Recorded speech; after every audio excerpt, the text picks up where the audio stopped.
तुम्हाला माहीत आहे का, चोखामेळा हे पैठणजवळील मेहुणारे गावचे एक अतिशय भाविक व साधा जीवन जगणारे व्यक्ती होते. ते विठ्ठल भक्त होते आणि रोज विठोबांच्या नामस्मरणात मग्न राहायचे.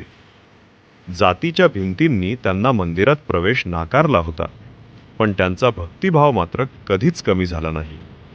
ते रोज पंढरपूरच्या मंदिराबाहेर उभे राहून विठोबांचे दर्शन घेत आणि मनोभावे नाम घेत असत.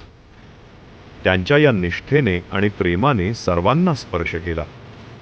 त्यांच्या भक्तीने प्रभावित होऊन एके दिवशी विठोबांचे पवित्र नाम घेताना त्यांना अत्यंत गाढ समाधी लागली आणि असं म्हटलंच जातं की त्यावेळी चोखामेळ्यांना विठोबाचे दर्शन झाले.